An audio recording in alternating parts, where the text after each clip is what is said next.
Bem-vindo à Casa do Viva Saúde. Hoje temos um tema super interessante para lhe expor. Já alguma vez se deparou com pessoas com mãos e pés a pelarem com comichões ou com pele muito seca? Quase de certeza que deve ter ficado a pensar sobre esta doença e se era ou não contagiosa. Por isso, é exatamente sobre esta doença que vamos tratar hoje. Falo-lhe da psoríase. Para nos tirar de todas as dúvidas acerca da psoríase, convidamos o professor João Nuno, dermatologista. Olá, professor João Nuno, como Viva. está? Muito obrigado pelo convite. Doutor, o que é exatamente a psoríase? Bom, a psoríase é uma doença inflamatória crónica da pele que afeta diferentes locais, com predileção para algumas áreas da pele, que teremos seguramente a oportunidade de falar durante o programa, e que tem um elevado impacto na qualidade de vida da pessoa, tanto pela falsa noção de contagiosidade, não é uma doença contagiosa, mas pela falsa noção de contagiosidade, ou pelo próprio incómodo que pode causar à pessoa.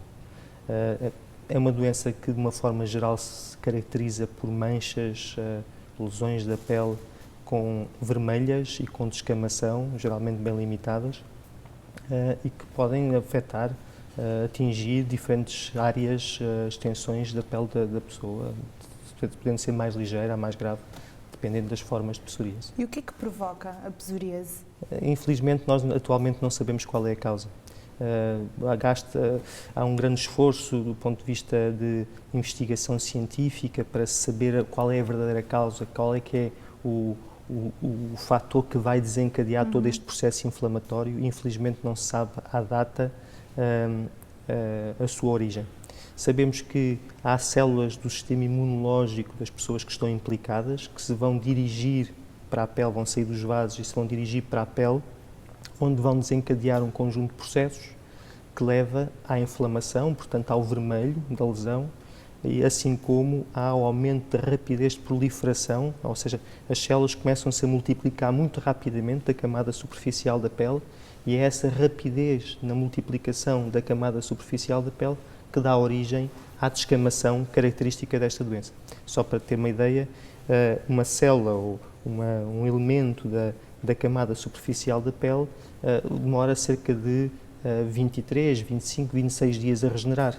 Numa mancha com psoríase demora cerca de 4 a 6 dias. Como vê, é muito mais rápida a proliferação, a multiplicação e daí a grande descamação. Portanto, tem um componente aqui inflamatório, tem um componente de multiplicação rápida e isso dá origem às manchas de pele.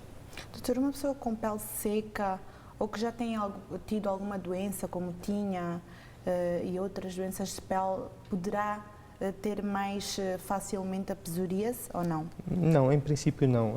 Uma pessoa, isto é estatística, uma pessoa quando nasce tem uma probabilidade de vir a ter psoríase. Um indivíduo da raça branca tem à volta de 2,5%, ou seja, em cada 100 indivíduos que saem de uma maternidade, 2 a 3 vão ter psoríase. Uma raça negra é um pouco menos frequente, anda à volta de 1,5%, portanto em cada 100, 1 a 2 vão ter psoríase. Há também quem defenda que exatamente, o sol que melhora, de uma forma geral, melhora as lesões de psoríase, faça com que as pessoas que habitam em ambientes mais quentes, mais tropicais, tenham menos psoríase, ou mesmo que a tenham, se a têm, acabam por não se manifestar. Mas, por acaso, a ideia que se tem é precisamente o contrário, é que o sol seca a pele e daí talvez desenvolva mais doenças de pele. O sol seca a pele, é um facto. O sol seca a pele, o sol está associado a riscos de cancro de pele, etc. Mas, simultaneamente, o sol vai inibir a resposta imunitária da pele.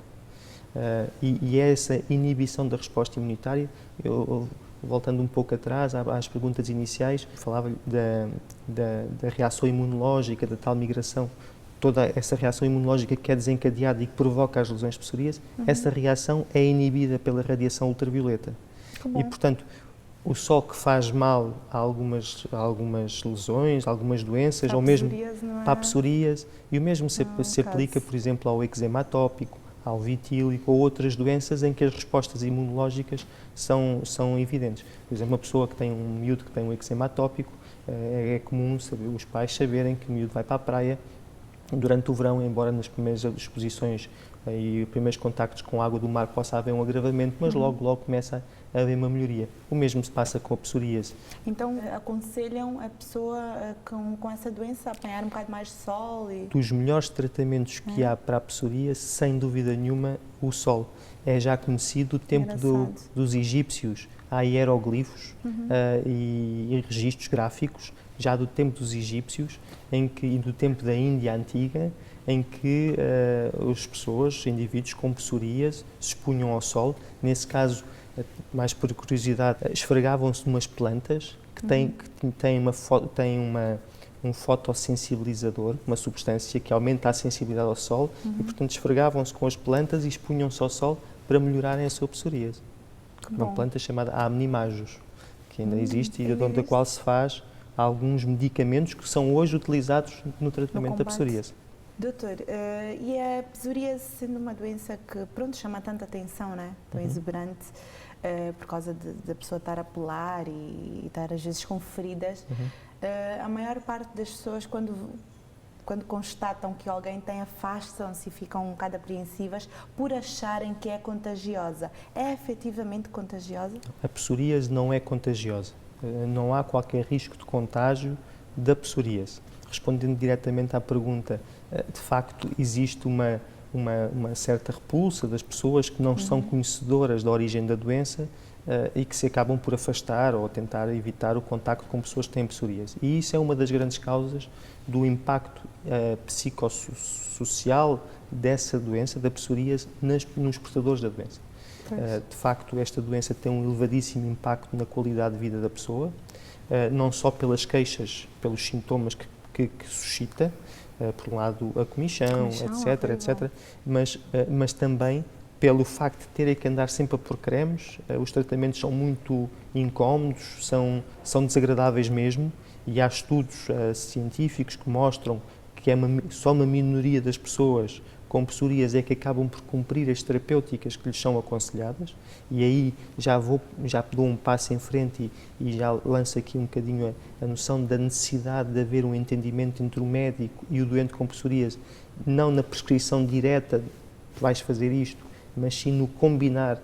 Eu sugiro que se faça isto. Relação de confiança, não é? E mais do que isso, é aconselhar algo que eu saiba que o doente tem capacidade de fazer, porque não se sente incómodo ou tem tempo para fazer. Portanto, isso é muito importante. Adequar, às vezes, adequar a terapêutica ao dia-a-dia, ao cotidiano da pessoa, ao sentir da pessoa.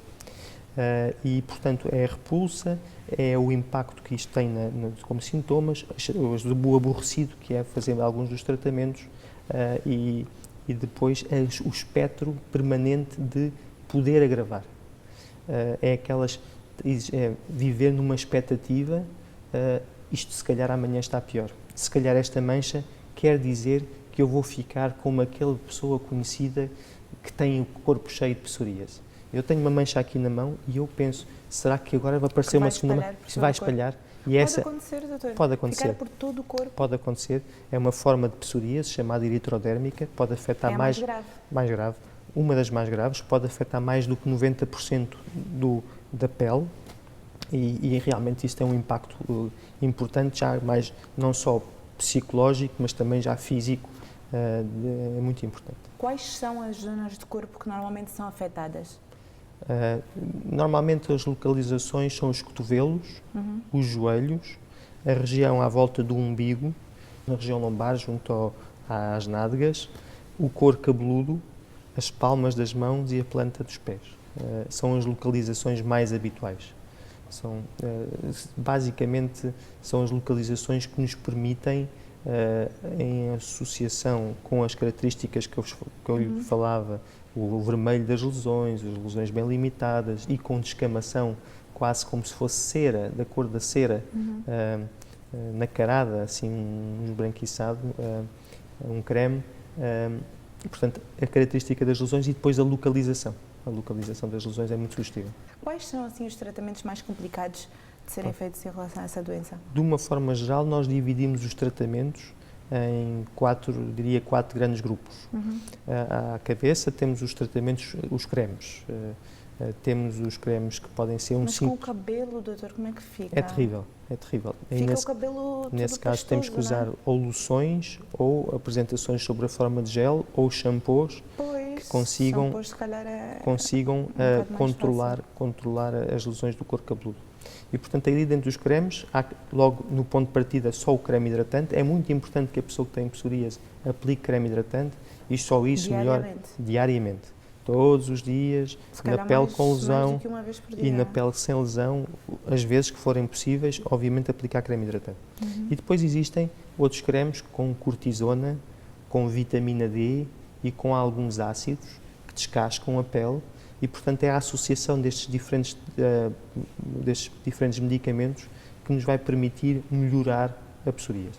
Mas, claro está, se nós considerarmos uma psoríase ligeira que afeta cerca de 10 a 20% da pele, nós ainda poderemos assumir que é possível, no dia-a-dia, arranjar tempo para aplicar creme nos joelhos e nos cotovelos. Obviamente, quando as lesões se tornam mais extensas, nesse caso, nós partimos para outros tratamentos. Os outros tratamentos passam pela exposição, colocamos o indivíduo numas câmaras, parecem umas cabines telefónicas, com umas lâmpadas de radiação ultravioleta que simulam em tudo o sol. Lá está a luz lá está outra vez o sol. E expomos de uma forma controlada a radiação que nós sabemos que faz bem à pele. Sim. Quando tal não é possível, porque a pessoa não habita próximo de um hospital que possui essa tecnologia, ou quando há alguma contraindicação, então passamos para comprimidos ou para injeções que são mais eficazes, claro está, mas também têm mais efeitos secundários, têm efeitos secundários potenciais e é preciso pesar muito bem o risco e o benefício desses tratamentos. Doutora, vamos por agora fazer uma pequena pausa e fique com mais informações sobre o impacto desta doença na vida de muita gente, que eu e o professor João Nuno voltamos já a seguir. A psoríase faz parte do dia-a-dia de 125 milhões de pessoas que representam 2 a 3% da população mundial. É uma doença autoimune em que o sistema imunológico ataca as suas próprias células. 29 de outubro é o Dia Mundial da Psoríase, concebido por doentes e para doentes, pretende dar voz aos que mais sofrem com a doença, em que as suas causas são até hoje desconhecidas. Pode ser de diversos tipos. A vulgar é aquela que representa a maioria dos casos. O número, dimensão e extensão das lesões é variável de acordo com o doente e as diferentes fases da doença. A mais grave é a psoríase cutata. É menos frequente e afeta sobretudo crianças e jovens, por vezes na sequência de uma infecção na garganta. Aparece geralmente de forma súbita e pode desaparecer definitivamente após o primeiro período ou evoluir para uma psoríase vulgar. A ajuda e o apoio médico são essenciais, já que a autoestima do doente é bastante afetada, assim como a sua vida pessoal ou mesmo profissional. Aí em casa, até agora, ficou com alguma dúvida sobre este tema? Estamos sempre em contacto com os nossos telespectadores através do Facebook. Por isso, faça como o nosso telespectador António Martins, que nos colocou a questão: o que é artrite psoriática? Pode responder-nos, professor? Sim, a artrite psoriática ou psoríase artropática trata-se de uma situação, uma psoríase, que afeta as articulações. Nós sabemos que em cerca de 10 a 15% das psoríases, das pessoas que têm psoríase, no decorrer, ao longo da sua doença, vão ter inflamação nas articulações, que define a artrite, que é a definição de artrite e inflamação das articulações, e isso vai comprometer a sua capacidade funcional, a sua capacidade de mexer as articulações e também causar, obviamente, dor à mobilização, ao movimento das articulações.